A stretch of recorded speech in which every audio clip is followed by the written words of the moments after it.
Olá, pessoal. Hoje é quinta-feira, 20 de novembro de 2025, e nosso amigo Andrei Martyanov está conosco. Bem-vindo de volta, Andrei.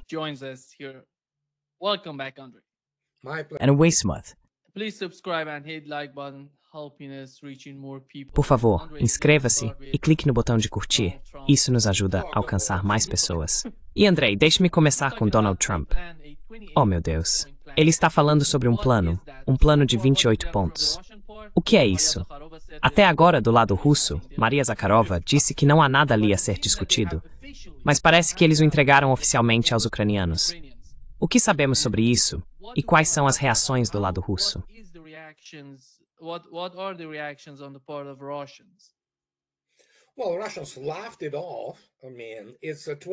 Bem, os russos riram disso.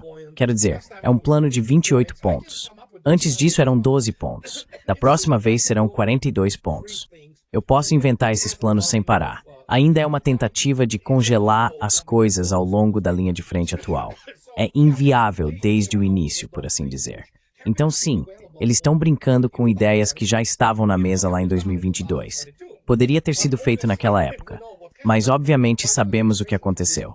O governo Biden, por meio daquele idiota de Londres, Boris Johnson, sabotou as negociações de Istambul em 2022. E, na verdade, a operação militar especial só entrou em ritmo total em abril de 2022, quando ficou claro que a OTAN queria entrar no jogo. A Rússia disse, ok, estamos no jogo. E desde então tem sido isso.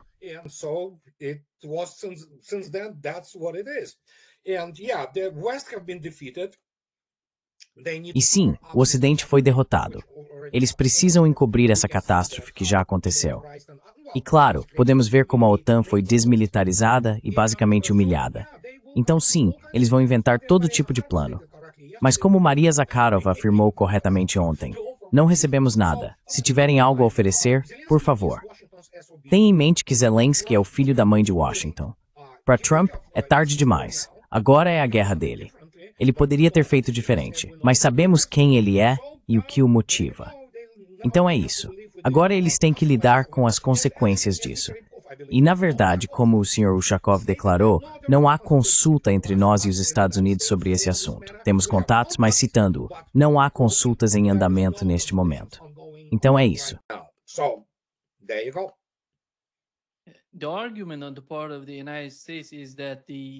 O argumento dos Estados Unidos é que Kirill Dmitriev estava negociando em nome dos russos junto com Steve Witkoff e o genro de Trump. Você acha crível, Dmitry, que ele estivesse de alguma forma negociando, mas sem informar Maria Zakharova, por exemplo?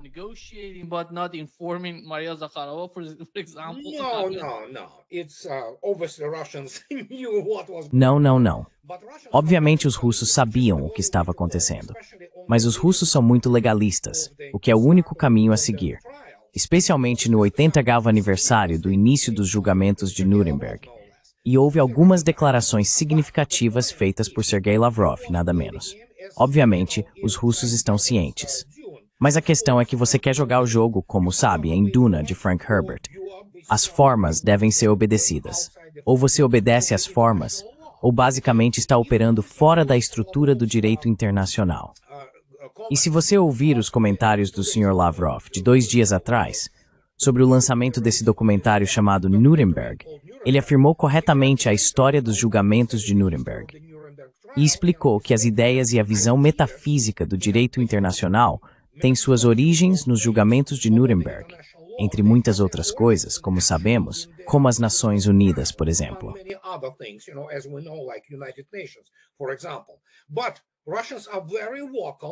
Mas os russos são muito vocais sobre o nazismo. Eles têm uma definição e critérios muito claros para julgar o que é nazismo e o que não é. E mesmo hoje, você sabe, Lavrov repete isso novamente. Mas, mais uma vez, os Estados Unidos apoiaram o regime nazista. O regime de Zelensky é um regime nazista, além do fato de ser, obviamente, inconstitucional e ilegítimo. Então, o que posso dizer? Quero dizer, os russos podem continuar jogando esse jogo pelo tempo que for necessário, sabe? No entanto, a situação nas linhas de frente fala por si só. E é por isso que há tanta desespero e pânico e todo tipo de declarações bizarras. Você ouve isso? Meu Deus, essas pessoas não em seu juízo perfeito, sabe?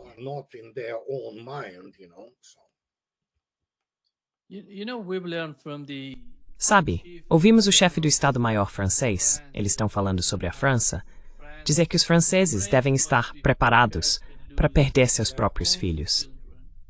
Você acha que eles estão falando sério com esse tipo de argumento? Eles realmente querem lutar contra a Rússia?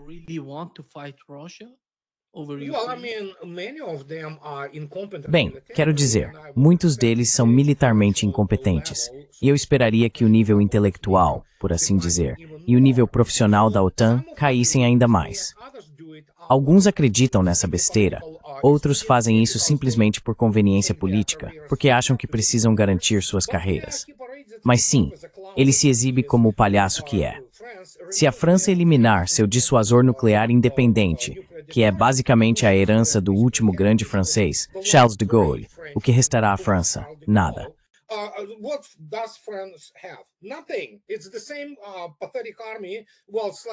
É o mesmo exército patético? Bem, um pouco melhor que a Bundeswehr, ou você sabe, o exército do Reino Unido. Mas também é sim, incompetente, bastante covarde. Os russos disseram, mandem seus Leclercs. Todo mundo mandou seus tanques. Leopards, Abrams, Challengers, e todos eles, claro, foram destruídos. Então por que vocês não mandam seus Leclercs? Ah não, eles não querem fazer isso. Querem ficar atrás da carne de canhão, junto com os Estados Unidos, aliás, na Ucrânia. E os únicos, acho que voluntários franceses na operação militar especial, são, você sabe, conhecidos por atrocidades contra a população civil.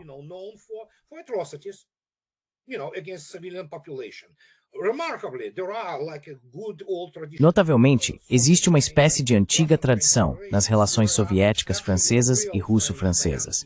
Há, de fato, franceses de verdade, pessoas francesas, que lutam ao lado da Rússia. Há até um batalhão anglo-saxão lá, que provavelmente já tem o tamanho de um regimento. Então há bastante gente boa da Europa Ocidental lutando ao lado da Rússia. Mas quero dizer, o establishment na França é patético. O país em si é patético. Está basicamente se desintegrando e não vai existir como a nação francesa por muito mais tempo. Acho que fiz uma previsão para cerca de 2050. Algumas pessoas dizem 2035. Portanto, a França como nação deixará de existir.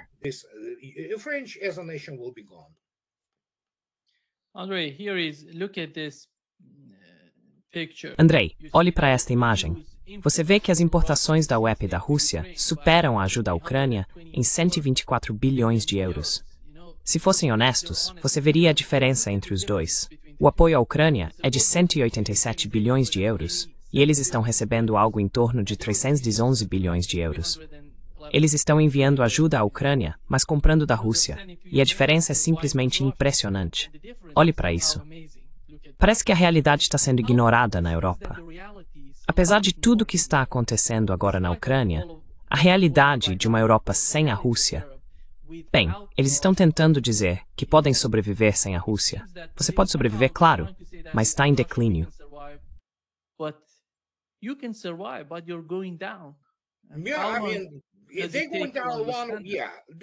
Sim, eles vão cair de um jeito ou de outro. O Sr. Novak, o primeiro vice-primeiro-ministro e o homem responsável pelo setor de energia da Rússia, é uma figura monstruosamente importante no mundo da energia. Os profissionais sabem disso com certeza. Ele já declarou em março, ou não, em junho deste ano, que eles basicamente concluíram a transferência dos fluxos e das linhas de fornecimento de energia para o leste. E assim que esses contratos de longo prazo finais expirarem, contratos que a Rússia continua cumprindo por obrigação, acabou. Então sim, os Estados Unidos queriam substituir a Rússia como principal fornecedora de energia para a Europa.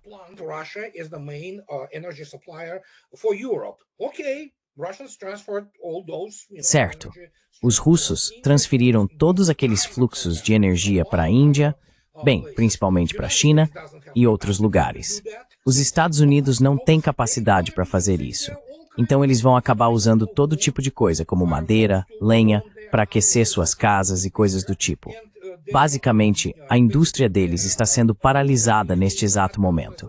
Isso está acontecendo na França, está acontecendo na Alemanha, com uma aceleração incrível. O mesmo vale para o Reino Unido e o restante dos países europeus.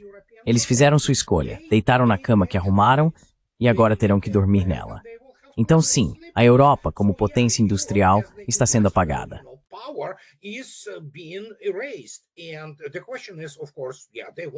E a questão é claro, sim, eles queriam energia americana que ainda está em falta. Então boa sorte. Quero dizer o que posso dizer. Os russos dizem, sabe, acenem adeus para eles. Não há nada para conversar com os europeus. E como Sergei Lavrov disse hoje, a Rússia continuará a lutar contra o nazismo. O nazismo está levantando a mão na Alemanha. Ele sempre esteve lá. A Alemanha, especialmente a Alemanha Ocidental, nunca foi desnazificada. Se você cutucar qualquer alemão da parte ocidental, especialmente, vai encontrar um oficial ou soldado da SS ou da Wehrmacht, que lutou na frente oriental. Então, o que você espera? Essas pessoas odeiam os russos. Então, bem, a Rússia disse chega. Tchau. O que acontecer com a Europa? Ninguém se importa.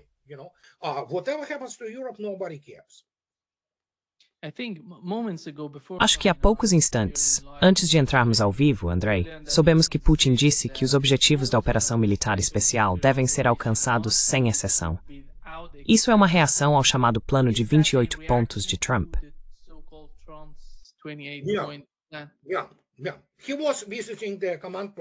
Ele estava visitando o posto de comando de um dos grupos do exército na linha de frente. E sim, ele também declarou quem são aquelas pessoas na Ucrânia. Basicamente uma quadrilha de criminosos sentados em seus portais dourados. Então, é isso. Essa é basicamente a sua declaração de política. O que posso dizer? Quero dizer, mas novamente, essas pessoas, se você der uma olhada, digamos, no corpo de oficiais, no mais alto escalão de oficiais da OTAN, do Pentágono para baixo, essas pessoas não entendem com o que estão lidando. São tão incompetentes assim. Um general americano, por exemplo, virou meme na Rússia agora.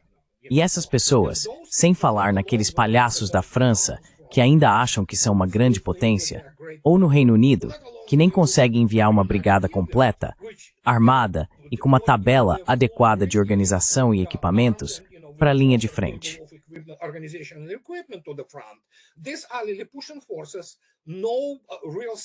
Esses são realmente grupos de pressão, sem nenhum histórico acadêmico militar sério entre eles. É um fato estabelecido que, academicamente, nenhuma instituição militar ou educacional no Ocidente se compara às academias militares russas, que formam o corpo de oficiais no nível tático, quando esses tenentes se graduam pela primeira vez. E depois, há o avanço para o que seriam os equivalentes das escolas de guerra. Na Rússia, são chamadas de academias. E por fim, a Academia do Estado-Maior-General. Meu Deus, isso já é outra história, sabe? Então, o que posso dizer? Temos uma geração que foi completamente emburrecida, doutrinada.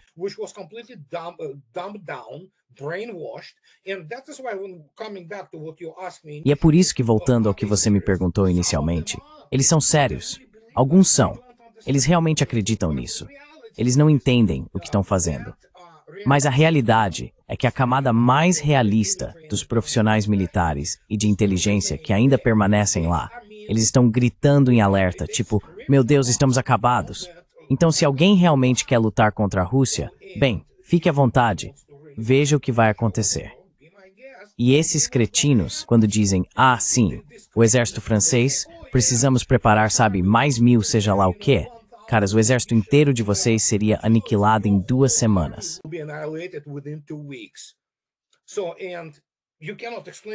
E você não consegue explicar isso para essas pessoas. Você não vai perder 1000. Vai perder, tipo, uma brigada por dia, basicamente aniquilada.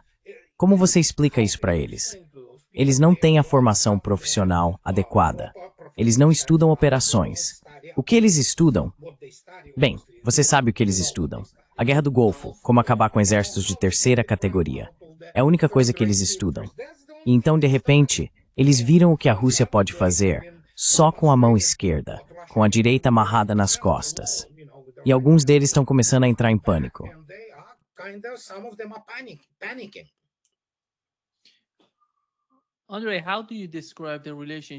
Andrei, como você descreveria a relação entre a OTAN, como instituição, e os exércitos desses países individuais na Europa? Porque, se um deles entrar em guerra, Isso significa que a OTAN entra em guerra. Ou isso poderia ser algo separado da realidade de que o país decidiu que isso não tem nada a ver com a OTAN. Como devemos entender isso?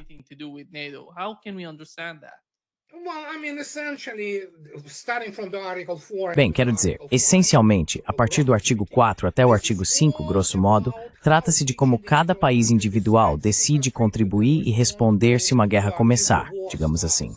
A OTAN é os Estados Unidos, ponto final. Tire os Estados Unidos e sobra um bando de idiotas correndo por aí, sabe, se atrapalhando, como o exército francês ou a Bundeswehr, sem falar dos britânicos. Então, quero dizer, eles realmente não têm um sistema bem desenvolvido de interação e coordenação de suas operações. Agora estão falando sobre esse Schengen militar, porque assim, poderemos transferir tanques e todas essas coisas sem nenhum tipo de barreira. Ok, boa sorte com isso.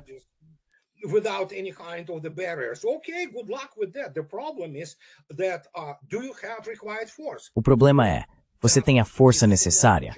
A Europa não tem. Não se trata apenas de conseguir reunir alguma força. A questão é se eles conseguem sustentá-la. E a Europa não tem os recursos para manter uma força desse tipo.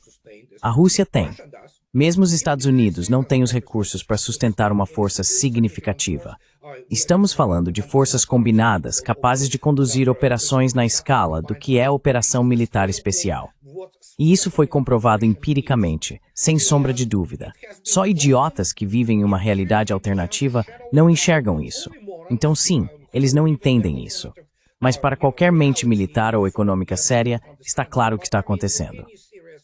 Military and economic mind, it is clear what is happening.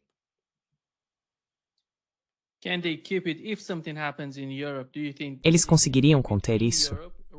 Se algo acontecer na Europa, você acha que eles conseguiriam manter a situação regional? Ou isso poderia se expandir para a América do Norte?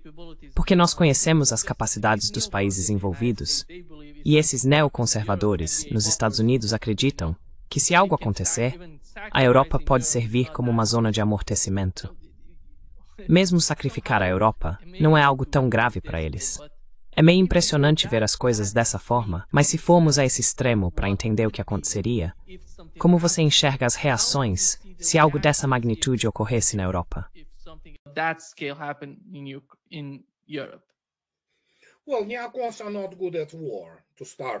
Bem, os neocons não são bons em guerra, para começar. Nunca foram. Eles não entendem de guerra. São palhaços. Se você quer ver quem eles são, não precisa ir além do Afeganistão, por exemplo, ou do Iraque. Ou pegue o Instituto para o Estudo da Guerra, essa cabala dos Kagan, sabe? Aquele bando de cretinos fingindo que entendem o que está acontecendo na linha de frente. Eles não sabem o que é guerra moderna. A ideia deles desde o início sempre foi, sim, no fim podemos sacrificar a Europa. O problema com esses cretinos é que ainda há um caminhão de tropas americanas na Europa.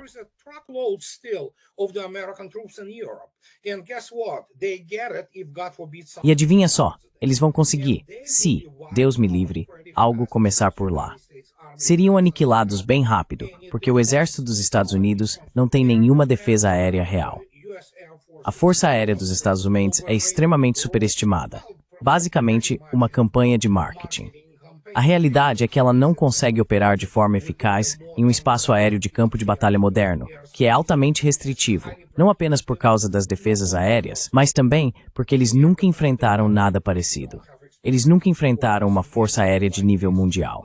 Então, quando você analisa intencionalmente, eles dizem algo como, sim, sabe, deixem até eles irem para o nuclear.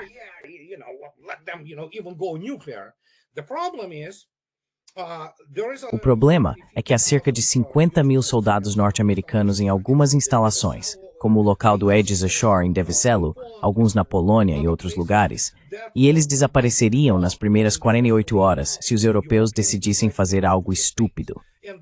E isso significa o quê? Que haveria muitas baixas.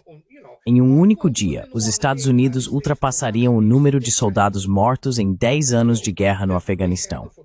É preciso explicar isso para essas pessoas.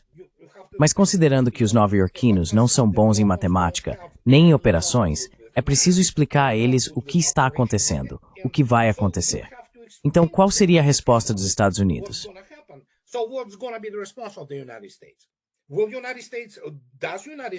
Os Estados Unidos. Será que os Estados Unidos querem trocar, por exemplo, Nova York e outras cidades por, digamos, eles não vão conseguir chegar até Moscou, mas talvez, Deus me livre, alguma outra cidade na Rússia? Estão prontos para isso? Eis a questão. Uma vez que isso comece, os Estados Unidos deixam de existir como nação. A Rússia também sofrerá perdas horrendas, sem dúvida, mas os russos sobreviverão. Há uma razão tecnológica para isso. Já os Estados Unidos deixarão de existir como nação. Quanto à Europa, nem vou falar da Europa. Ela será transformada em um estacionamento, e esse será o fim deles como civilização.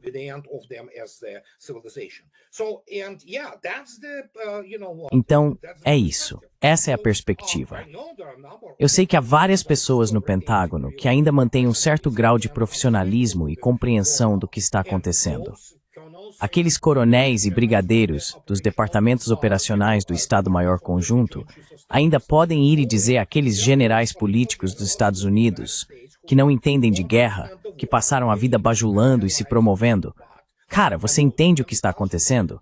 E sim, quando você olha para pessoas como Kellogg ou outros, Ben Hodges ou quem quer que seja, dá para ver a diferença.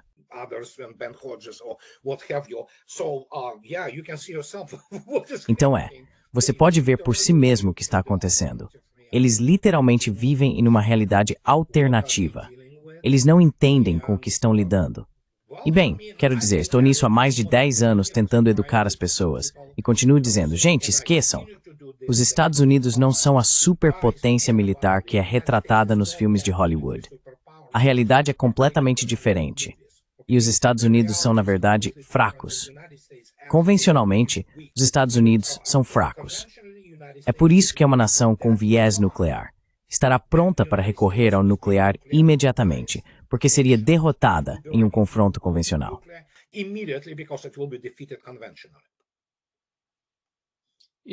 Os Estados Unidos, sob o governo Trump, estão aumentando sua produção de armas. Bem, eles tentam, não é fácil. Os Estados Unidos ainda não conseguem produzir ou restaurar a fabricação de seus tanques. Sabe, os Estados Unidos não produzem mais tanques de batalha principais. Eles têm aqueles kits do Abrams M1 ou M2, seja qual for a versão, e podem atualizá-los. Estão trabalhando em algum tipo de novo sistema de tanque do futuro.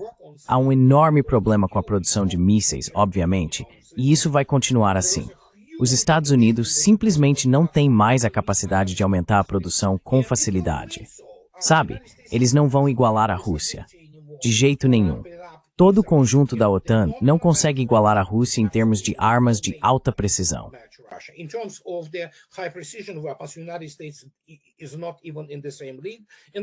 Os Estados Unidos nem estão na mesma categoria. E, novamente, em termos de defesa aérea, os Estados Unidos nem sequer aparecem, certo?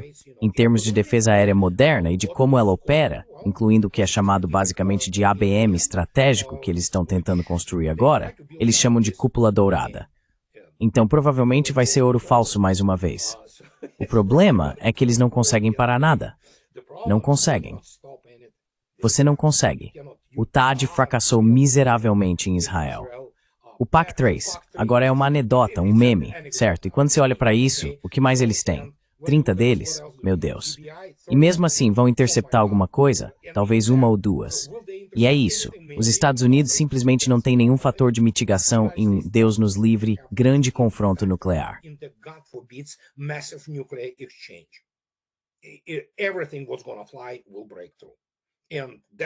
Tudo que for voar vai romper as defesas. E é isso. O que posso dizer?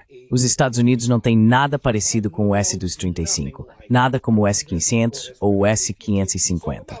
Para começar, nem mesmo o S-400, e poderíamos continuar, você sabe. E essa é a realidade. Eles nem conseguem produzir sistemas de defesa aérea adequados, muito menos o mais importante, as armas de longo alcance, que são ultramodernas e de ponta, especialmente se forem hipersônicas. Aí está. Escrevi sobre isso há 8 anos e agora repito. Você pode dizer, pode me citar, pode se referir a mim. Os Estados Unidos perderam a corrida armamentista, a corrida tecnológica, porque essencialmente o que conseguem produzir? Conseguem produzir um F-35. Isso sim. that it can. Sempre que ouço cúpula dourada, Andrei, isso me faz lembrar de propinas. É isso mesmo. Vamos lá. Come on, I mean, listen. Quer dizer, é por isso que se chama dourado. É dourado mesmo, para paraquedas dourados e corporações. Você não pode mudar isso. Não pode mudar o DNA. Os Estados Unidos não têm uma pressão cultural real, o que é um fato que ninguém, nem mesmo o pessoal das academias militares, consegue entender. Eles não têm aquela pressão cultural que molda o seu DNA para entregar e desenvolver sistemas que realmente protejam. É tudo sobre lucro. As armas americanas são feitas para gerar lucro, e só. De novo, posso citar apenas o ex-primeiro vice-chefe do Estado-Maior-Geral da Ucrânia. Ele se aposentou há cerca de um ano. Ele veio a público e disse, sim, o Patriot Pack 3 tem cerca de 6% de eficácia desse lado. Sério, pessoal, o que é que vocês estão vendendo, sabe? Seriously, people, what are you selling, you know? For example, in commercial aviation, which is still decent. Por exemplo, na aviação comercial, que ainda é razoável, a Boeing, por exemplo, ainda precisa ser constantemente, digamos, pressionada ou controlada pela FAA com todas aquelas especificações para a aviação comercial. Eles ainda conseguiram produzir, obviamente, o Boeing 737 MAX, que matou mais de 300 pessoas, mas pelo menos com os outros aviões, como no desenvolvimento de motores a jato comerciais e coisas do tipo, ainda existe um sistema de controle. E, por ser movido pelo lucro, isso realmente funciona na aviação comercial. Os Estados Unidos estão começando a perder um pouco para a Airbus, mas pelo menos sempre conseguiram produzir aviões comerciais de ponta, de boa qualidade, alguns dos melhores do mundo. Então, nesse caso, funciona.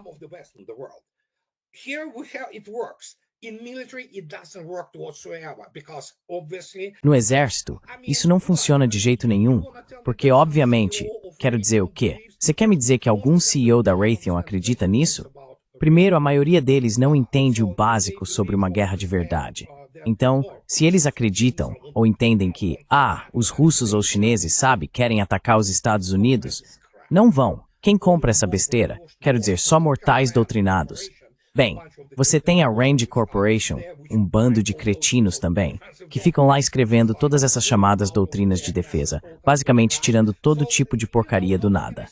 Então, sabe o que posso dizer? Essa é a falência total do sistema. E podemos ver isso se desenrolando bem diante dos nossos olhos. O que seria necessário, como eu avisei, para um conflito realmente sério? Bem, adivinha só, temos a maior guerra na Europa desde a Segunda Guerra Mundial. E aí está. Andrei, o Trump estava falando sobre um novo caça, o F-47. A Boeing está produzindo ele. Claro. Alguma coisa nas notícias? Ou temos alguma informação sobre esse caça? Quão capaz ele é? Que tipo de capacidades estão buscando? E quão eficaz ele seria em combate? Há algo que devamos analisar para entender do que se trata?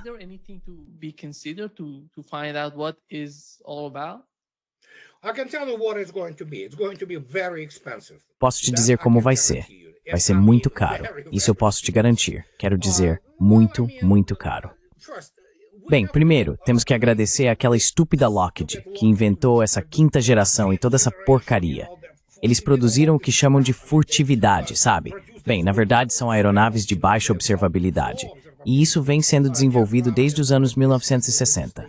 O fato é que o último grande avião americano, que era e ainda é excelente, está ficando velho.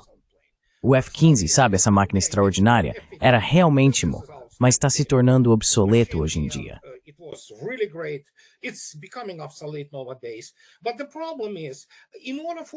Mas o problema é que para qualquer aeronave, toda a ideia de furtividade, da forma como foi apresentada, principalmente por Hollywood e por todo tipo de fonte de fãs, era enganosa.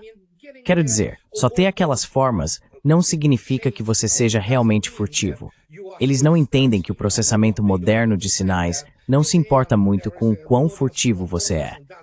Tudo se resume até onde você pode alcançar com suas armas. E os Estados Unidos, no alcance máximo, conseguem cerca de 160 km com o poder aéreo moderno. Esse com a M120 MRAM.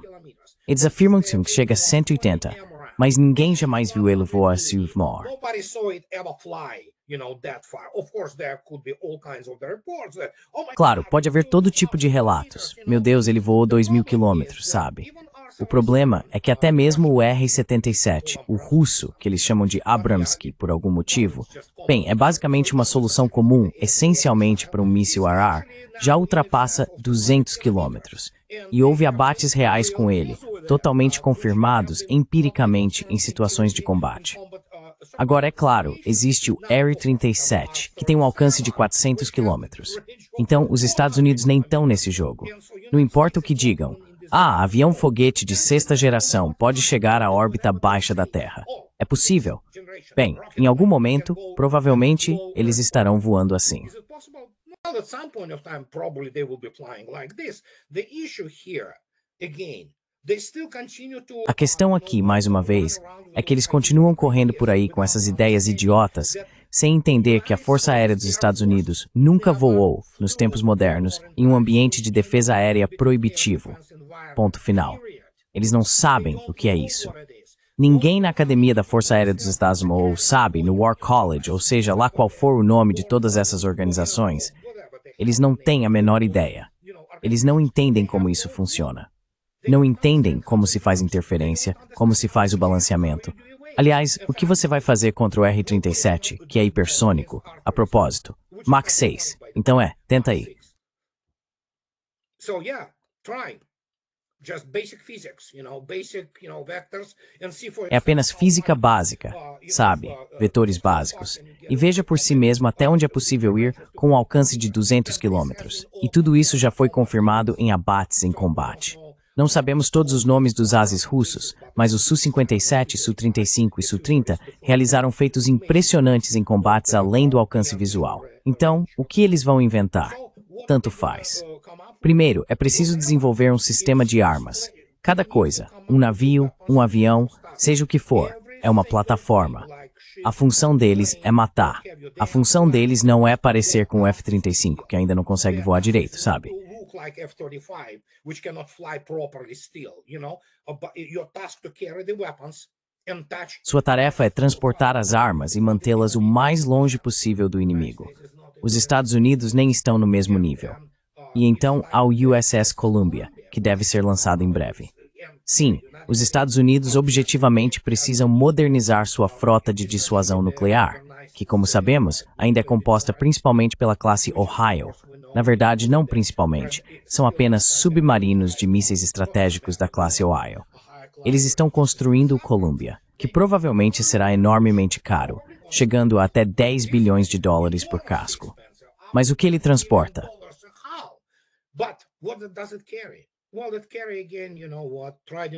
Bem, ele carrega, sabe o quê? Trident II D5S. Quando o primeiro Columbia estiver basicamente pronto e for para a patrulha, em algum momento do início da década de 2030, estará carregando mísseis que já estarão em seu 5º decênio. Certo, aí está.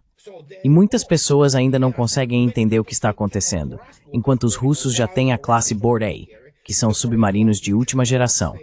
Eles carregam mísseis Bulava, que agora são capazes de transportar blocos hipersônicos manobráveis em alcance estratégico intercontinental. Então, este é um paradigma tecnológico diferente. Você pode derrubar mísseis balísticos, acredite, mas não pode derrubar blocos hipersônicos manobráveis. Ponto final. Não pode. Os Estados Unidos não podem.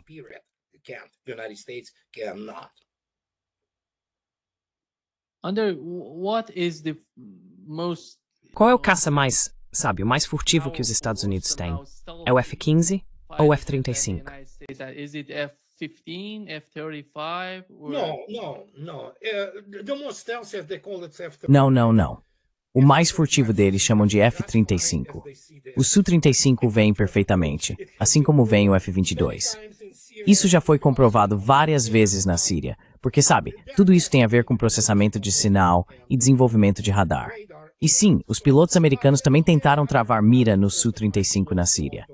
Mas sim, os russos sabem que tem boa eletrônica e tudo mais. Então sim, é furtivo. Furtivo contra alguma potência de terceira categoria. A realidade é que, obviamente, na defesa aérea moderna, eles não são sobreviventes. Ponto final. Além do fato de que, obviamente, quando você luta contra alguém como a Rússia, talvez nem consiga decolar das suas, digamos, pistas, porque elas serão destruídas. Simples assim. E, como dizer, é o seguinte, não, você ainda precisa ter uma grande força aérea.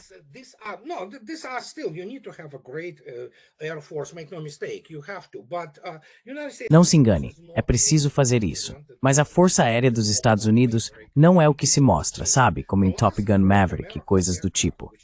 O último grande avião americano, que ainda é uma aeronave maravilhosa, embora esteja se tornando obsoleta, é o F-15. É uma excelente máquina, com o que já foi, em certo momento, uma eletrônica de ponta, quero dizer, um ótimo conjunto de armamentos e, obviamente, muito potente. E bem, é isso. Eu diria que o F-22 é um completo, um completo fracasso. Quero dizer, simplesmente caro demais. Eles chamam todos esses aviões furtivos americanos de rainhas de hangar por um motivo.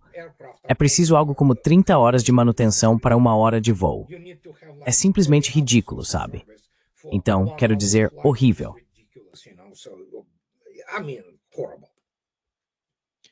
E quantos são são atores?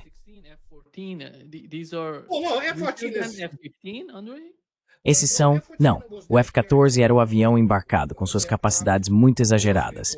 Bem, ele ficou famoso, obviamente, por causa do primeiro filme Top Gun. O F-14 virou uma lenda. Mas, na realidade, ele deveria carregar o míssil M54 Phoenix, que foi projetado para derrubar todos aqueles mísseis Greenwich e os mísseis russos supersônicos, sabe? Ninguém jamais o viu ser usado em combate, exceto os pilotos iranianos que voavam F-14. Durante a guerra Irã-Iraque, eles disseram, sim, usamos o Phoenix a distâncias de cerca de 100 quilômetros. Alegam que derrubaram um dos antigos Tu-22 da Força Aérea Iraquiana. Ninguém sabe se é verdade. Talvez sim, talvez não. Mas o fato é que ele já era. Está absolutamente obsoleto. Sabe, uma aeronave obsoleta com tudo obsoleto nela. E o F-16 era, e ainda é, o mais atraente. Bem, pelo menos nas versões mais novas.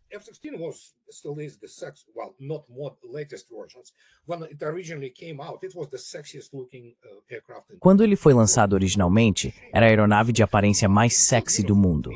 Era uma máquina linda, sabe? Então, ainda é linda se você olhar para as primeiras versões. Não, sabe, aquelas que foram, como dizer, basicamente estragadas por todos aqueles tanques de combustível adicionais e tudo mais.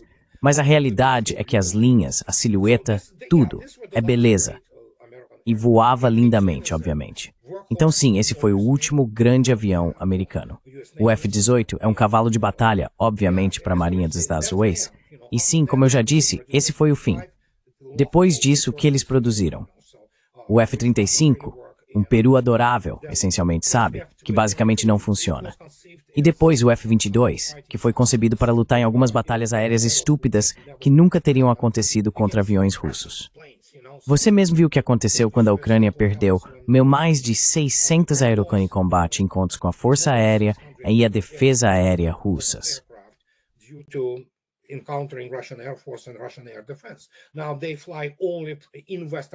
Agora eles voam apenas no oeste da Ucrânia, longe da linha de frente, porque sabem que assim que decolam, meu Deus, estão mortos.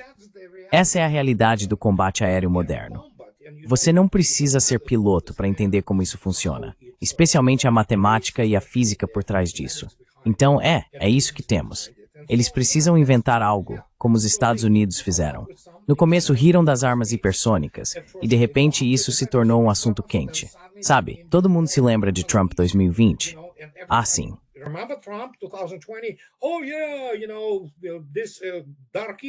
Sabe, esse negócio do Dark Eagle está prestes a ser implantado. Já é o fim de 2025, e ele ainda não voa direito. Então, sabe, não é fácil. É preciso uma mentalidade completamente diferente, uma escola de engenharia totalmente diferente. E, principalmente, é preciso ter experiência de combate em uma guerra real contra inimigos sérios para realmente ter uma arma que funcione. Mas, de novo, os Estados Unidos, eles ainda acreditam? Não acreditam. Quer dizer, só imbecis acreditam que alguém como a Rússia vai atacar os Estados Unidos ou a China. Quer dizer, observando a relação entre o complexo militar industrial, Raytheon, Lockheed Martin e o Pentágono, a defesa, sabe, a guerra, o Ministério da Guerra, certo? Yeah, yeah. É, Olhando para a relação entre os dois, Andrei parece-me que de alguma forma está havendo um abuso, sabe, do complexo militar industrial, abusando do governo dos Estados Unidos. Yeah. sim. É possível que os Estados Unidos mudem a realidade dessa relação? No, it's impossible. You need to have the culture. Não, é impossível. É preciso ter a cultura. Está no nível nacional, no inconsciente nacional. E os Estados Unidos sempre foram, em termos de forças terrestres, nada mais do que uma força expedicionária. Embora, em determinado momento, e novamente, graças principalmente ao Exército Vermelho na Normandia, você sabe, quando os Estados Unidos realmente contribuíram imensamente para a causa aliada. Mas a questão é que não se pode mudar a cultura. É por isso que Eisenhower o chamou de complexo militar-industrial. Era apenas parte disso. Era o complexo militar-industrial congressional. E agora é o complexo da mídia. Congressional, and now it's media complex. So this four, once you go to Então, uma vez que você chega ao posto de 2 estrelas ou mais no Pentágono, é fato conhecido que sua tarefa não é desenvolver ou lutar pelo país. Não, eles sabem que ninguém vai atacar os Estados Unidos. Trata-se de manter o lucro dos acionistas das empresas do complexo militar industrial.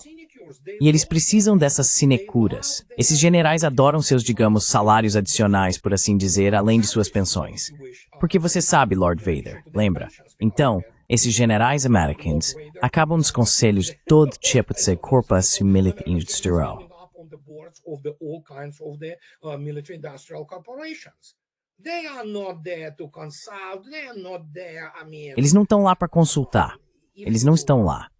Quer dizer, vamos lá. Se você... Eu nem quero entrar nesse assunto. Isso é tão diferente de, digamos, Rússia ou China que eu não consigo enfatizar o suficiente. É tudo sobre os acionistas, o lucro final, quanto em dividendos, quanto em, sabe, todas essas remunerações. Oh, Deus, eu não... Então, quanto você recebe nesses bônus, é só isso que importa. Eles não se importam com mais nada. Qualquer um que te diga, algum ex-general que apareça e diga, os russos estão prestes a fazer isso. Não acredite. Se ele acredita nisso, qualquer um que apareça e acredite nessas coisas, simplesmente não acredite. But if he believes, anybody who comes up and believes this, so they have their head checked, you know, because Então eles deveriam fazer um exame de cabeça, sabe? Porque claramente há algum tipo de colapso mental ali. É como o secretário da Marinha Forrestal, lembra? Diz a lenda que ele pulou de uma janela gritando, os russos estão vindo. Então quero dizer, se pessoas com esse tipo de estado mental estão no comando, estamos com problemas. Estamos lidando com fanáticos e idiotas. E até agora, o que vimos na operação militar especial é que eles abandonaram a aparência de decoro e de, como dizer, ser um aliado corporativo. É uma incompetência total por parte das Forças Armadas americanas. total incompetence on the part of the American military.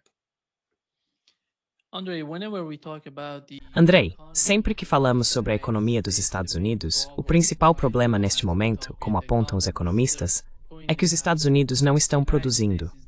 Estão apenas comprando produtos de fora, de outros países como a China. Now, yeah, Foi Boygrab que acabou se tornando. largely. E parece que a mesma coisa está acontecendo com o complexo militar industrial. Yeah, there are something. First, military technology. Sim, há algumas coisas. Primeiro, a tecnologia militar se tornou extremamente complexa. Se você observar algo como o Sistema de Defesa Aérea S-350 Wolf ou o Su-57, antes de tudo, é tudo russo.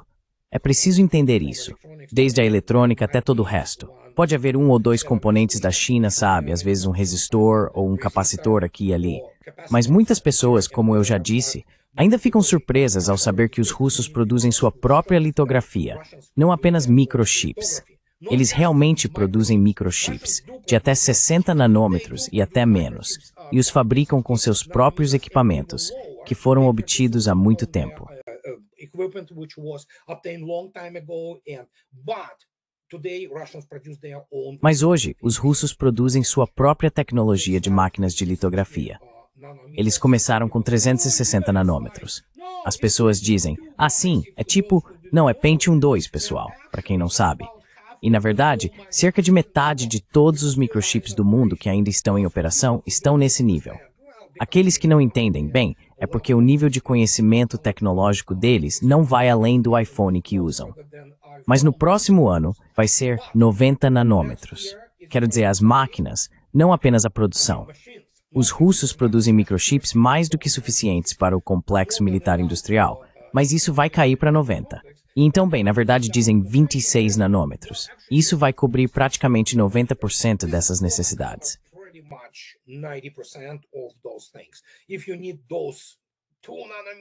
Se você precisa desses chips de 2 nanômetros, o que, convenhamos, é mais uma jogada de marketing, eles sempre podem comprá-los da China. Já fazem isso. Compram aqueles chineses, da Xiaomi, ou seja lá qual for a marca. E quando você olha para isso, é só como explicar. Os Estados Unidos não têm mais os recursos para produzir tudo. Sabemos que eles têm enfrentado dificuldades com a enorme quantidade de eletrônicos chineses. Começaram a tentar cortar os componentes chineses que eram usados em sistemas militares norte-americanos. Mas, como o Telegraph noticiou ontem, meu Deus, estamos ficando sem TNT. Pois é. Você se lembra, apenas 2 semanas, daquela explosão horrível em Kentucky, se não me engano? Era a fábrica de TNT. Várias pessoas morreram.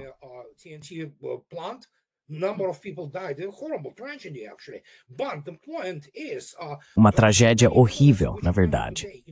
Mas a questão é que há tantos elementos entrando nas tecnologias militares modernas hoje em dia, que sim, os Estados Unidos não produzem mais tudo isso completamente sozinhos. Produziam antes. Mas, novamente, as coisas se tornaram tão complexas que, bem, você sabe, eles construíram essa fábrica essencialmente taiwanesa da TSMC no Arizona e também no Texas. Problemas enormes. Eles achavam que iriam construí-la muito rápido.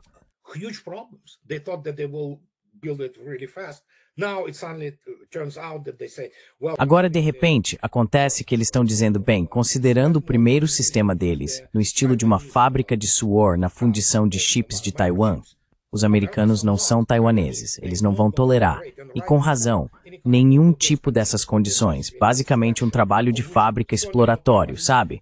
Que foi o que a fundição taiwanesa acabou sendo. Aí, claro, tem a questão da química, a questão da água, a questão de tudo, sabe? E de repente é tipo, não no ano que vem, talvez em 10 anos, entende? Então sim, tá avançando, mas a maior parte disso, se você olhar para a construção naval americana, olhar para outras áreas, até mesmo a aeroespacial comercial, tantas coisas agora vêm de diferentes partes do mundo. Há componentes agora nos motores a jato comerciais das lendárias General Electric e Pratt & Whitney, que não são fabricados nos Estados Unidos.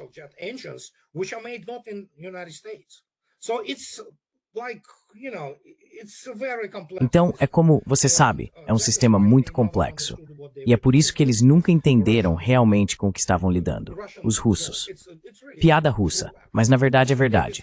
Eles disseram que decidiram lutar contra um país que é basicamente uma enorme academia militar ligada a uma enorme planta militar industrial. E adivinha? Estamos falando de uma geração de armas que, com o Burevestnik e o que o alimenta, representa uma revolução tecnológica. Muitas pessoas subadem, é essencialmente algo na escala do voo tripulado ao espaço. Você imagina isso?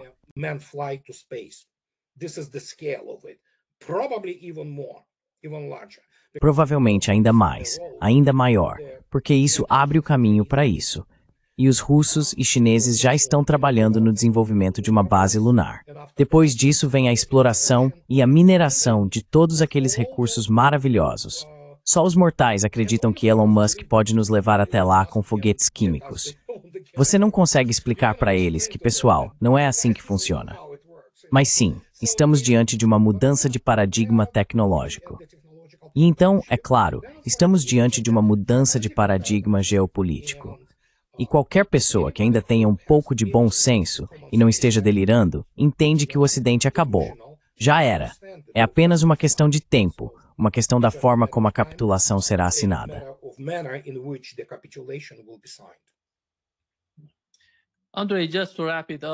Andrei, só para encerrar, como você vê o papel das terras raras? Se a China decidir não enviar terras raras para os Estados Unidos, como isso vai influenciar o conflito militar industrial?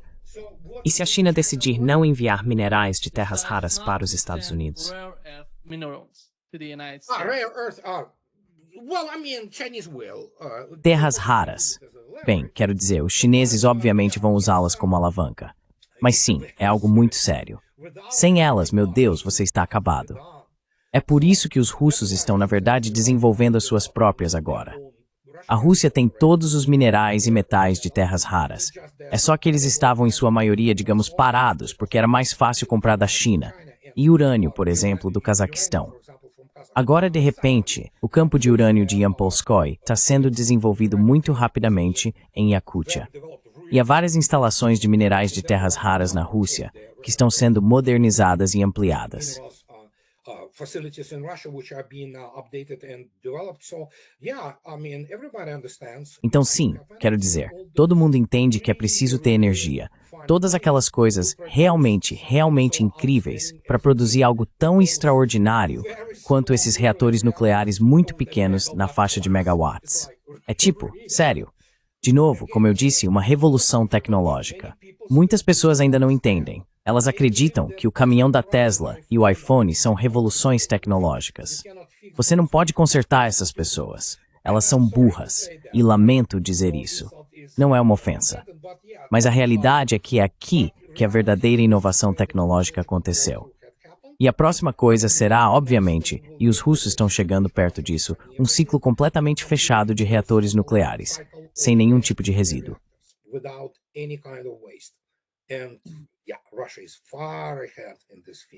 E sim, a Rússia está muito à frente nesse campo. Então, aí está. Essa é essencialmente a fonte de energia ilimitada deles. Se você observar o que é a Rosatom, é uma corporação de uma escala tão monstruosa que muitas pessoas ainda não conseguem compreender o que eles estão fazendo. Eles controlam em algumas áreas até 80% do mercado.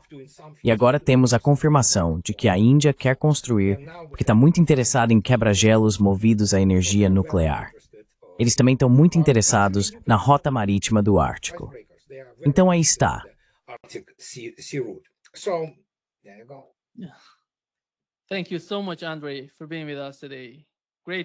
Muito obrigado, Andrei, por estar conosco hoje. Um grande prazer, como sempre. O prazer é meu, a qualquer hora. Até breve. Tchau. Eu sei disso.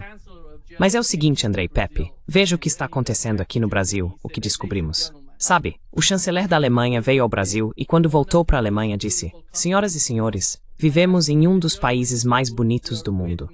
Perguntei a alguns jornalistas que estavam comigo no Brasil na semana passada: quem de vocês gostaria de ficar no Brasil? Ninguém levantou a mão. E esse tipo de comentário causou bastante reação. Até o Lula respondeu ao que ele disse. Como você vê isso quando olha para a Alemanha hoje e compara com o Brasil? O que há na Alemanha que o faz pensar que ela é tão melhor que o Brasil?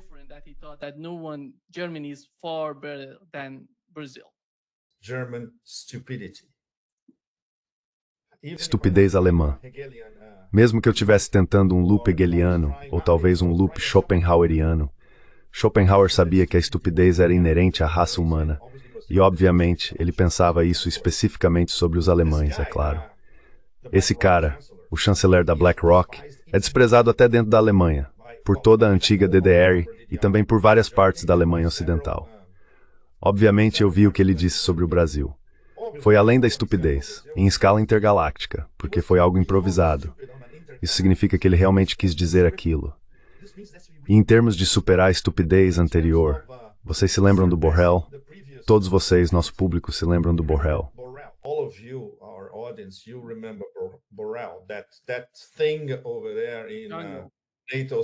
Aquela coisa lá em Taitostana é um jardim, e todo o resto é uma selva. E eles querem ir lá e devorar o jardim, destruir o jardim, sentar no jardim, aproveitar o que o jardim tem a oferecer, o que não é muito, se você tem dinheiro. Claro, caso contrário não é grande coisa. Então tudo volta ao mesmo tema. Certo, isso é um prólogo porque eu realmente quero falar sobre a Rússia e Moscou, mas já que você me fez essa pergunta, eu te devo uma resposta detalhada, é claro. E claro, porque eu também sou brasileiro. E quando vejo idiotas sem nenhuma qualificação dizendo coisas assim contra o lugar onde nasci, obviamente você tem que ficar razoavelmente irritado, né? have to get reasonably pissed, right? So we are coming back to what I had described. Então estamos voltando ao que descrevi há pouco como a matriosca da estupidez na União Europeia, a Comissão Europeia e as principais capitais da Europa. Esse neto insignificante de um nazista, o cara da BlackRock, essencialmente.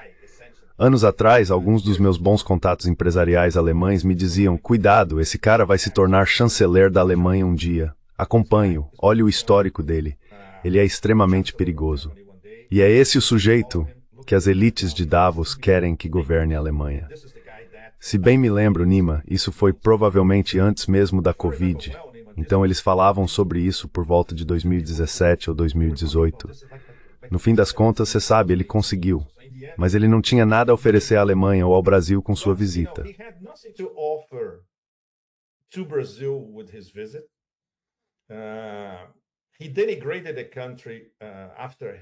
Ele difamou o país depois que saiu. Criou um problema diplomático absolutamente desnecessário com o país mais importante da América Latina. E isso terá repercussões, claro, sem dúvida alguma. E o que ele ganhou com isso? Menos que zero. O que nos leva mais uma vez à matriosca da estupidez. Todos esses temas relacionados à Europa estão interconectados, muito, muito importantes. Fizeram parte das discussões que eu estava tendo em Moscou no início desta semana. Você não vê um iota, uma vírgula, um ponto de exclamação em toda a grande mídia europeia sobre o escândalo de 100 milhões de dólares na Ucrânia, que é apenas a ponta do iceberg. Which is the tip of the iceberg? And why? E por quê? Porque todo mundo com cérebro. Você estava conversando com o nosso grande amigo Andrei Martyanov antes de falar comigo, certo? Martyanov cunhou essa frase absolutamente fantástica sobre pessoas com QI acima da temperatura ambiente. Não há muitas dessas em Bruxelas. Eu conheço Bruxelas por dentro porque tive que trabalhar lá por muitos anos, de forma intermitente. Fui muitas vezes àquele horrível Bar Le Monde em Bruxelas. A melhor coisa sobre a Comissão Europeia é um restaurante italiano logo ao lado, onde Romano Prodi costumava ir comer seu espaguete todos os dias quando era presidente da Comissão Europeia.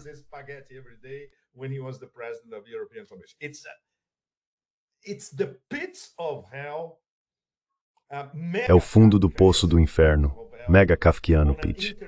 Uma dimensão intergaláctica completamente diferente. E não há muitas pessoas realmente inteligentes, porque aqueles que o compõem, acho que são cerca de 28 mil funcionários, é algo completamente insano. São funcionários, carreiristas, zeladores.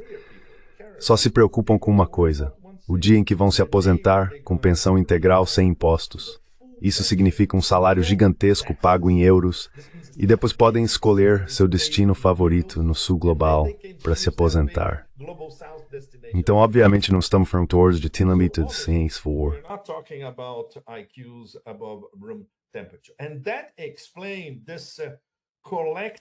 E isso explica essa besta coletiva se comportando de maneira tão estúpida em absolutamente todas as situações. Voltando à Ucrânia, não temos uma prova definitiva em termos de documentos, porque eles nunca permitiriam que isso fosse colocado por escrito em lugar algum. Porque, eventualmente, um denunciante dentro da UE, por enquanto, Nima e nosso público, não há denunciantes dentro da UE. E isso nos mostra como todo o esquema é a prova de falhas. Essa matriosca de estupidez é blindada e super protegida. Se houvesse um denunciante em Bruxelas, ele contaria o que muitos de nós sabemos por relatos indiretos, inclusive de pessoas que desertaram de Kiev e acabaram onde? Aqui em Moscou.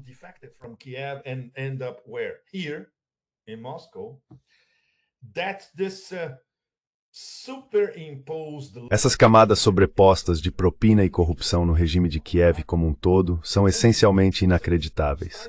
Tudo começou com os americanos, anos atrás, na época de, você se lembra, como eu chamei, o pequeno Blinky, Tony Blinken.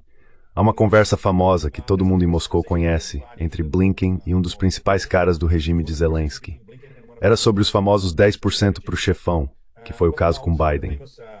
Não, era muito pior. Você sabe quantos ucranianos querem em qualquer operação? 30%. A resposta de Blinken: faça 20%. Então, aprovado pelos Estados Unidos, qualquer transação com a Ucrânia tem um mínimo de 20% que fica lá. There's a minimum of 20% that stayed there. And that does not even account for other. E isso nem sequer leva em conta outros 10%, chegando a 30% ou até mais de 30%, que voltam para os Estados Unidos. Ou seja, o dinheiro nunca chegou à Ucrânia, o dinheiro ficou nos Estados Unidos. Se você transpuser esse modo de ação para a União Europeia e considerar que os europeus, em termos de ajuda, deram muito mais financiamento a Kiev do que os americanos, a parte americana foi basicamente uma operação militar com alguma ajuda disfarçada nela. Os europeus, como não têm armas, obviamente as armas são essencialmente americanas, tudo foi ajuda. Há uma quantidade enorme de números, mas um dado plausível é que até agora está em torno de 90 bilhões de euros. Então você pode imaginar, Nima, e todos vocês, 30% de 90 bilhões de euros? 30% on 90 billion euros. This is what we're talking about. So when you look at this, é disso que estamos falando. Então, quando você olha para esses 100 milhões descobertos pela NABU, que é uma investigação em andamento, os europeus querem abafar isso. Não há nada para investigar, não está acontecendo nada aqui. Por quê? Porque eles sabem que isso pode ser rastreado até a União Europeia. E quem é a principal figura tóxica envolvida nisso, com um histórico de corrupção totalmente comprovado, mas não documentado, porque mais uma vez não havia uma única folha de papel, fax ou impressão que a implicasse diretamente no famoso Pfizer Gate da Covid, a cabeça tóxica da Comissão Europeia, a tóxica Medusa von der Leyen. The toxic Medusa von der Leyen. So that explains this thunder of silence. Então isso explica esse silêncio ensurdecedor na Europa, tentando se livrar desse último escândalo. Ou se aparece alguém da Finlândia ou da Letônia, um dos chihuahuas, dizendo, claro, escândalos acontecem em todo lugar e tudo mais, mas não devemos perder de vista o mais importante, que é a agressão russa. Aí está. Então isso é só para você e para o nosso público, um pequeno aperitivo em brasileiro, certo? Dos múltiplos níveis de corrupção em Kiev, que envolvem todo o pessoal da OTAN, não apenas os Estados Unidos, mas especialmente os europeus. Not only the US, but especially the Europeans. They're fighting each other, Pepe, Kaja Kallas and... Elas estão brigando entre si. Pepe, Kaja Kallas e Ursula von der Leyen estão brigando entre si. Uma delas está reclamando. Kaja Kallas estava reclamando que Ursula von der Leyen está concentrando tudo em suas mãos. E ela quer uma posição melhor. Quer ser mais poderosa dentro da Europa, sabe? Sim, Emma, essa estoniana completamente maluca. This Estonian batshit crazy thing, she cannot run a herring. Ela não conseguiria administrar uma barraca de arenques no Mar Báltico, e ainda assim está conduzindo a política externa de 450 milhões de contribuintes em toda a Europa, e quer mais poder. Se você acompanha essa mulher diariamente, se é realmente viciada em notícias e segue Kallas todos os dias, o que ela realmente faz? Que tipo de coisas ela diz em suas aparições públicas, em seu marketing, seja lá o que for? Há apenas uma coisa: agressão russa e mais sanções. É exatamente isso que ela está defendendo, o próximo nível de sanções. Foi o que ela disse hoje, após o fim da reunião de política externa do Conselho Europeu. E além disso, agora temos uma briga de gatas. And on top of it, now we have a cat fight. They are fighting each other because eles estão brigando entre si porque a estoniana completamente maluca quer mais poder. Pessoal, só para vocês terem uma ideia, até dentro de Bruxelas, entre o pessoal de QI mais baixo, ela é absolutamente detestada, porque todos sabem como ela conseguiu aquele cargo. Foi graças, claro, à medusa tóxica antes da atual briga de gatas, sem nenhuma credencial, pura incompetência, e obviamente vinda de um país que equivale a um pequeno subúrbio de São Paulo, ou um pequeno subúrbio aqui em Moscou. Primeiro de tudo. Segundo, vocês sabem que pessoas medíocres, quando chegam ao topo, ficam ainda mais ambiciosas do que antes. They are even more ambitious than before. And they think that this is a God-given right for them to... E eles acham que é um direito divino chegar a essa posição de poder. Ela é um caso clássico, e isso vai piorar muito, mas muito mesmo. Há até um movimento em Bruxelas para se livrar dela, porque ela fez menos que nada para promover a política externa europeia, no sul global sem dúvida, mas até mesmo no norte global.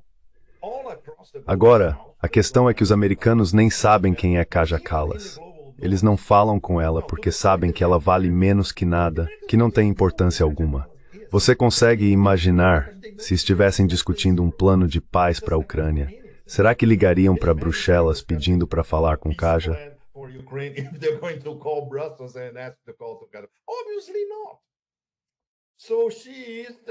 Obviamente que não.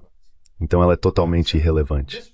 Mas esse problema de representação nos níveis mais altos dentro de uma máquina kafkiana, ela é a personificação de tudo que há de errado com a estrutura da União Europeia. É por isso que uso essa metáfora da matriosca da estupidez. Você vai tirando as bonecas de dentro da matriosca e a próxima é ainda mais estúpida que a anterior. No caso dela, talvez ela seja a boneca grande, Nima. Bem, há uma forte competição para ver quem é a boneca grande, a medusa tóxica ou a estoniana completamente maluca. É difícil. Muito difícil. Muito difícil.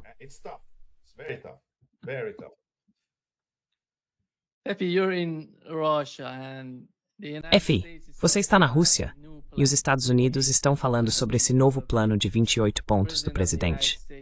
Parece que o governo da Ucrânia recebeu oficialmente o documento. Então, o que está acontecendo na Rússia? O que sabemos do lado russo? Estão comentando sobre isso por aí?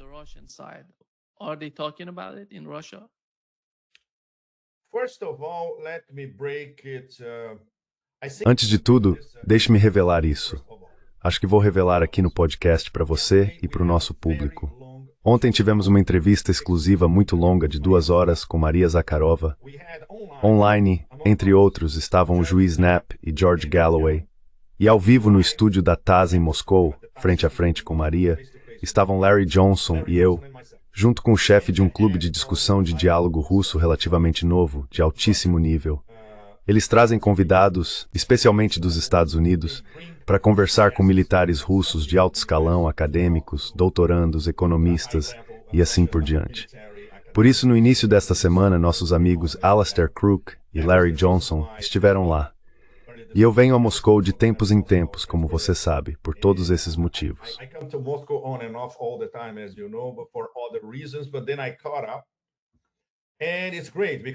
Mas então eu me atualizei. E é ótimo, porque o Clube de Debates agora me convidou para ser membro pleno também. Eu realmente aprecio isso, porque somos um grupo muito pequeno de amigos, digamos dos Estados Unidos à Rússia, incluindo este nômade aqui. E claro, precisamos estar conversando o tempo todo. Então, em termos de Clube de Debates, este está no mais alto nível. Ontem tivemos 4 sessões e uma de nossas conversas foi com Maria Zakharova. Um de nós perguntou a ela diretamente sobre o plano de 28 pontos. Ela deu uma resposta muito detalhada que todos vocês verão quando o Clube de Debates publicar a entrevista completa, pois foi feita com tradução simultânea.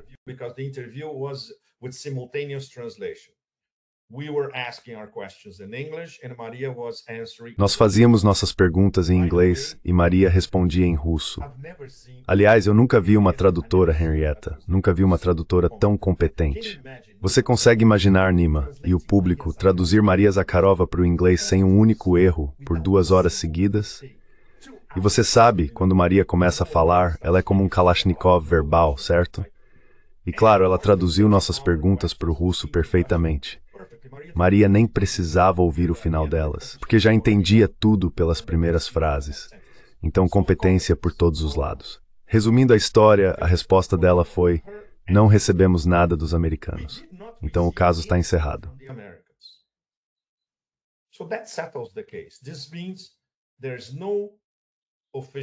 Isso significa que não há um plano oficial e a Rússia não faz parte desse plano. Uma coisa é a equipe de negociação russa, que inclui o ministro das Relações Exteriores, Sergei Lavrov, e o assessor especial Ushakov. Se não vier de Ushakov ou de Lavrov, não é a equipe ou a posição oficial de negociação da Rússia. Isso vem de Kirill Dmitriev, que é uma figura muito complexa. E agora, preciso pedir desculpas a você e ao nosso público. Porque tenho aqui o dossiê completo de Dmitriev, mas não posso falar sobre ele. Por vários motivos, incluindo o fato de que isso interferiria na posição oficial de negociação da Rússia. O que posso dizer é que Dmitriev não é o negociador oficial russo. Ele pode estar conversando com Vitkov. Isso é outra história. He may be talking to Witkov. That's another story. According to himself, Dmitriev. De acordo com o próprio Dmitriev, ele e Witkov ficaram presos por 3 dias em Miami e então elaboraram esse chamado plano. A outra versão, Nima, que é ainda mais, bem, eu diria absurda. Quem participou da elaboração desse acordo além de Dmitriev e, desculpe, Witkov? Vance, o vice-presidente. Ok, isso faz um pouco de sentido, embora ele não saiba nada sobre a Rússia. Pior, é o gusano Marco Rubio, o invasor da Venezuela, que nem conseguiria apontar Kiev em um mapa. E fica ainda pior, se isso for possível. Mas não se esqueça, este é o Estado profundo americano. Jared Kushner, o cara que inventou os acordos de Abraão e o plano de 20 pontos, 21 pontos, 20, não sei quantos pontos, de Trump, votado no Conselho de Segurança da ONU e aprovado pelo Conselho de Segurança da ONU, garantindo a destruição da Palestina, a destruição de Gaza, pelo menos. A destruction of Gaza, at least. So even if we follow these two options, Dmitriev... Então, mesmo que sigamos essas duas opções, Dmitriev e Witkov sozinhos em um quarto em Miami por 3 dias com serviço de quarto, ou a pior versão, com Vance, Rubio e Kushner envolvidos, obviamente a posição de negociação russa e os verdadeiros, sérios negociadores russos nunca fizeram parte disso. E obviamente eles nunca aprovariam o que foi discutido sem falar no chefão. Aí está. Isso é tudo o que posso revelar a vocês sobre o famoso plano de 28 pontos. E sabem como o plano de 28 pontos foi vazado? E por quem? Foi vazado pelo próprio Dmitriev. Ele o revelou em uma entrevista a um repórter da Axios. E então esse repórter da Axios fez um enorme alarde sobre o assunto. Assim, todo mundo na grande mídia foi atrás. NBC, CNN, todos. Então, na verdade, Dmitriev vazou isso. E ele não tem autoridade alguma. And he has no authority. Why? Por quê? Por quê, Pepe? Qual é a sua opinião sobre os sprays de ultraiça dele? That's something that I cannot reveal, Nima. Seriously. Isso é algo que não posso revelar, Nima. Sério, eu prometi não falar sobre isso. Eu disse aos meus interlocutores aqui, olha, vou participar de podcasts esta semana. Eles têm um público enorme. Eu preciso falar sobre isso porque estou aqui. E ouvi de muitas pessoas, inclusive de você. E claro, finalmente juntei as peças sobre Dmitriev, que é uma figura muito complexa. Very complicated character. And what we can say absolutely for sure. E o que podemos afirmar com absoluta certeza, sem nem precisar verificar, é que ele não é um negociador oficial da Rússia para chegar a um entendimento com os americanos.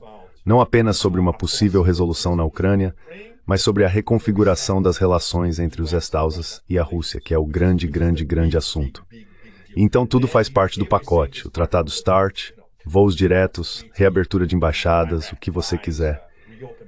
E claro, investimento americano na economia russa, o fim das sanções, a reintegração da Rússia ao SWIFT, etc. Isso não será negociado por Kirill Dmitriev. E é aí que eu preciso parar. Peço desculpas, mas tenho certeza de que muitos de vocês tirarão suas próprias conclusões.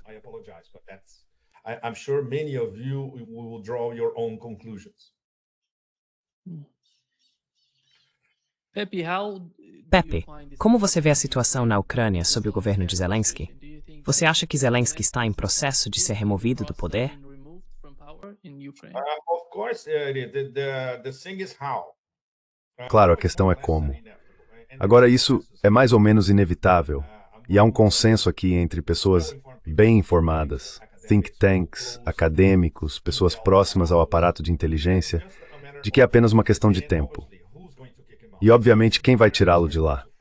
Essencialmente, os americanos vão encontrar uma maneira, do ponto de vista deles, de jogá-lo debaixo do ônibus para o desespero dos europeus.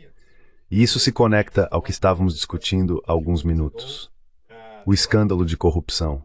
Os europeus têm que fazer tudo o que puderem para abafar esse escândalo, porque sabem que ele vai acabar em Bruxelas, como o maior doador da Ucrânia. E todo mundo sabia desde o início que estavam lidando com um esquema mega mafioso em Kiev. Mega mafioso setup in Kiev.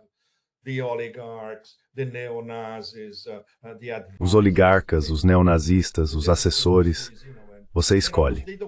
Setores diferentes, sabe? E obviamente eles não querem o Nabu, que está investigando esse caso específico de 100 milhões de dólares, o que na verdade é troco. Eles não querem que isso continue e estão pressionando para encerrar a investigação, que nem sequer começou de forma séria ainda, sabe? Então voltamos à questão. Ok, quem é o próximo? Esse é o problema. Não há próximo. Por um tempo, isso foi promovido até naquelas sessões de fotos glamorosas em preto e branco da Vogue, como uma espécie de solução. Mas todo mundo sabe que Saluzzi é o cara do M6. Ele não é o cara da CIA, não é o cara dos americanos, não é o cara do Estado Profundo.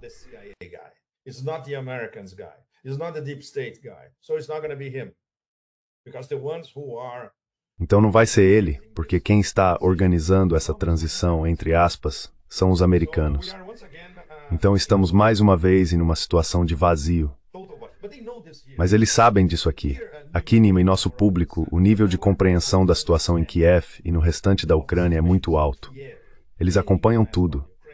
Sabem de tudo o que está acontecendo.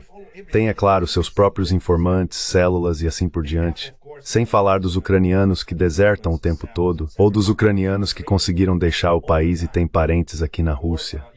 Então, sabe, são, digamos, famílias binacionais, podemos colocar dessa forma. O intercâmbio de informações é absolutamente de primeira classe.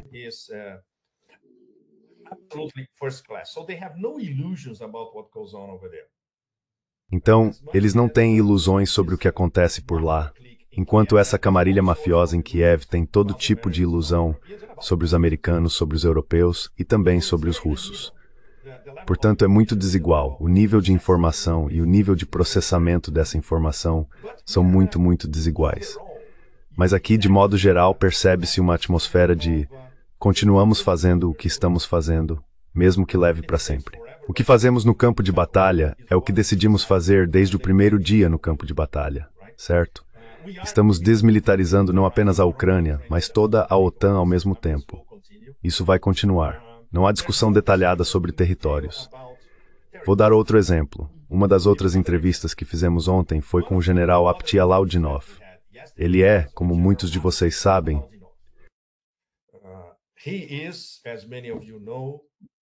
O cara responsável pela região de Kursk, certo? não, ele é da Chechênia, de Akhmat. Ele era o chefe das forças armadas na região de Kursk. Em Kursk, sim, mas essencialmente a Akhmat é uma força de elite chechena que, é claro, opera em todo o território da Federação Russa e também em Donbass. Nós o questionamos diretamente. Na verdade, fiz uma pergunta provocativa a ele. Perguntei sem rodeios, onde a OME deve terminar? Odessa? E ele deu uma resposta muito detalhada, calma e calculada. Não dizendo explicitamente Odessa, mas basicamente afirmando que todas as terras russas deveriam voltar para a Rússia. Todo mundo entende o que isso quer dizer. Aí tá tudo ali.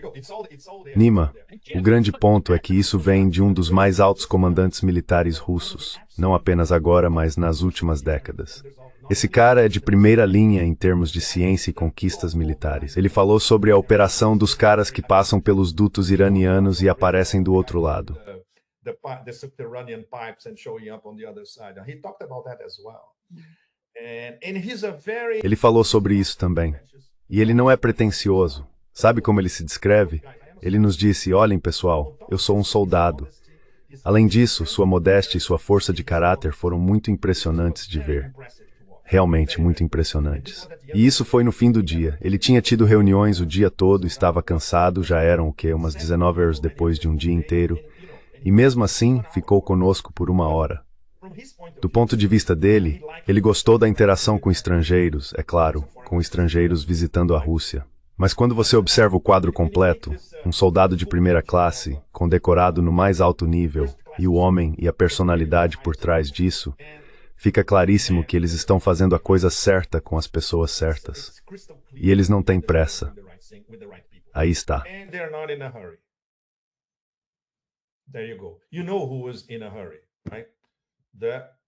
Você sabe quem está com pressa, certo? A máfia criminosa e corrupta em Kiev. E você sabe quem quer encobrir ou mascarar todos os horrores que vem perpetrando em Kiev e contra o próprio povo em toda a Ucrânia. Como muitos de vocês devem saber, nos anos 90 a Ucrânia tinha cerca de 50 milhões de habitantes. De acordo com os melhores números agora, você sabe qual é a população da Ucrânia hoje? Recebi outro dado hoje confirmando, 19 milhões. Eu achava que seria 20, talvez 22 milhões. Não, 19. E 19 caindo o tempo todo. Não é um 19 estacionário. Não, não, não. É 19 e ainda diminuindo. Era 20 e poucos há pouco tempo. Então este é um caso extraordinário de destruição e despovoamento de uma nação inteira, que agora já não é realmente uma nação e sobreviverá se sobreviver como uma nação residual.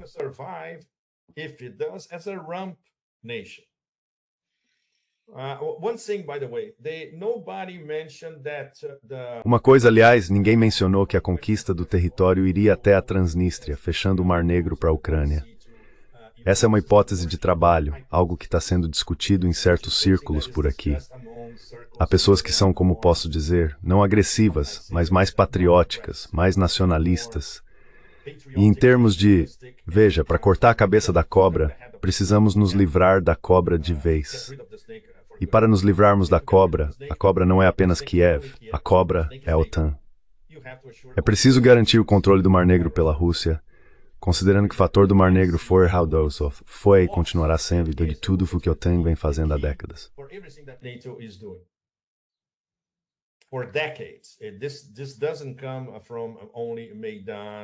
Isso não vem apenas do Maidan e do pensamento ilusório de que eles poderiam enviar um comando e tomar Sebastopol.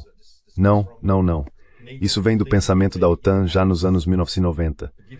Para você ter uma ideia, isso está profundamente enraizado na mentalidade da OTAN. E isso nos leva a outro anúncio oficial alemão. Nima e todos vocês, preparem-se. O ministro da Defesa da Alemanha acabou de anunciar, acho que ontem ou 2 dias atrás, que a Rússia vai entrar em guerra com a OTAN em 2029, em 2028 ou talvez no próximo ano. Então, sabe, para lembrar Frank Zappa, tenho certeza de que muitos de vocês se lembrarão de Frank Zappa, a tortura nunca para. Não, agora é diferente. A matriosca da estupidez nunca para. Sim, ouvimos o mesmo dos franceses, Pepe. Eles estão falando sobre o chefe do Estado-Maior francês.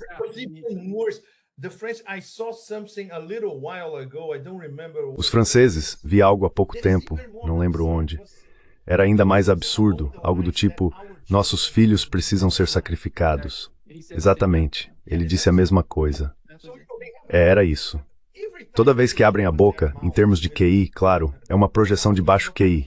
Seja um funcionário na Alemanha, na França ou até na Itália. Na Itália dizem coisas estúpidas, mas como a Itália não tem projeção internacional, ninguém lê.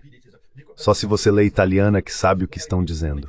E de Bruxelas, fica pior a cada vez que abrem a boca.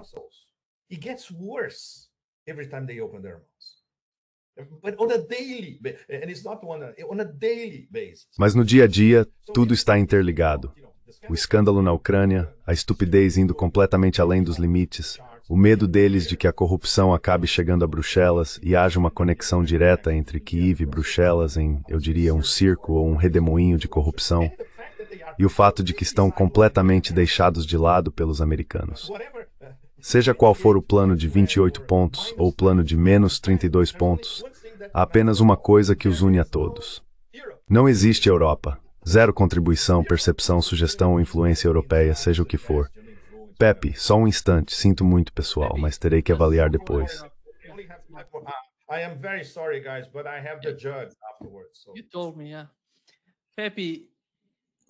Você me disse sim. Pepe, olhando para a OCS, tivemos o vice-presidente do Irã, os chineses, todos juntos. Como você vê a OCS hoje, especialmente com os acontecimentos mais recentes?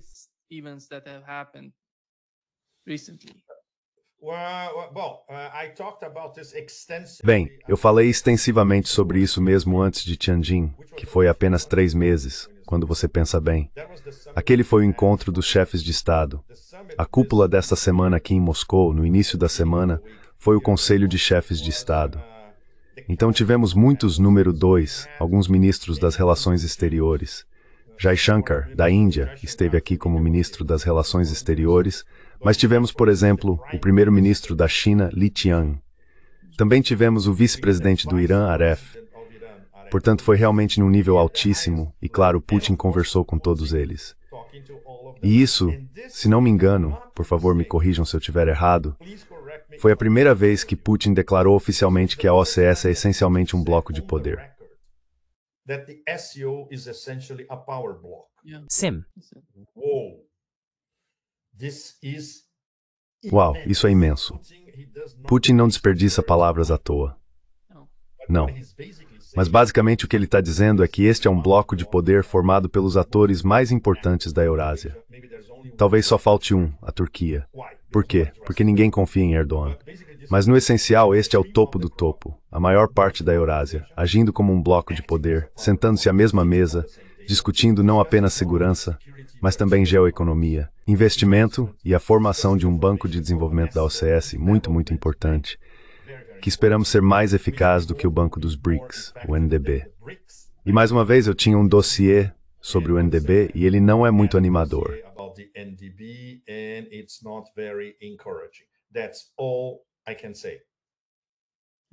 É tudo o que posso dizer.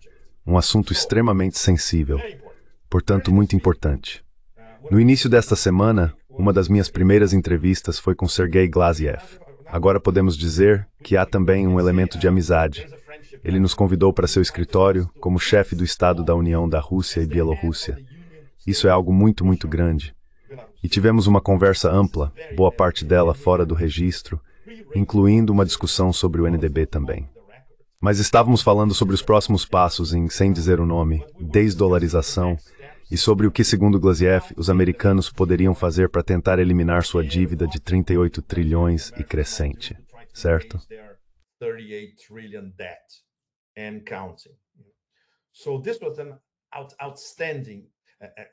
Então essa foi uma conversa excepcional. Glaziev analisa o panorama geoeconômico como um todo e tem ideias para os BRICS. Não apenas para o Estado da União, mas também porque ambos são membros da OCS. E Belarus é um parceiro dos BRICS. Não sei se muitos de vocês se lembram, mas Lukashenko foi o primeiro chefe de Estado que disse, se não me engano, no ano passado, que no fim das contas, eventualmente, os BRICS e a OCS irão se fundir. O que faz todo sentido. Porque se trata de uma fusão da elite dos BRICS, incluindo os parceiros dos BRICS, entre os quais alguns são membros da OCS, por exemplo, Uzbequistão e Cazaquistão. Então já estamos caminhando nessa direção. So we are already going there. You know, these are two high-speed trains running. Esses são dois trens de alta velocidade correndo em paralelo, e talvez mais adiante eles se unam e sigam na mesma linha. Portanto, há elementos auspiciosos em tudo isso. Há muito trabalho pela frente.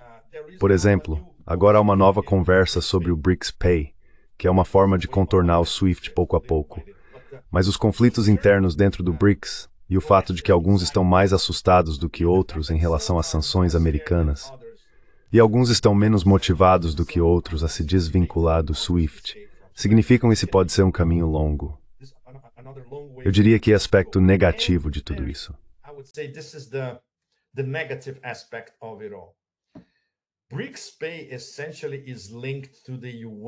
O BRICS Pay está essencialmente ligado à Agenda Global 2030 da ONU, o que é uma completa vergonha, porque foi ditada à ONU por Davos, pelo Fórum Econômico Mundial. Eles fizeram um acordo em 2019, antes da Covid, Davos e a ONU, e é daí que vem a Agenda 2030 da ONU. Portanto, o BRICS precisa se dissociar de qualquer coisa ligada à ONU. Só para dar a todos uma ideia de como toda a situação é complexa e de como é preciso desvendar todas essas relações ao mesmo tempo. Muito obrigado, Pepe. Muito obrigado a você. Desculpe, Nima, pelo começo, mas eu vim de 2 jantares e de 4 entrevistas hoje. Ou seja, você pode imaginar minha cabeça quase explodindo. As pessoas podem não entender, mas nós entendemos como nos comunicamos assim. Exatamente. A gente entende como pode ser difícil. Não se esqueça, já é quase meia-noite aqui depois de um dia que começou às 8 da manhã e foi um dia cheio. Obviamente você está cansado, mas eu sempre tento fazer um esforço para conversar com você e com o nosso público, mesmo que seja meia-noite, 1 da manhã, tanto faz. Vocês merecem tudo, pessoal. Tudo de bom. Saúde. Saúde.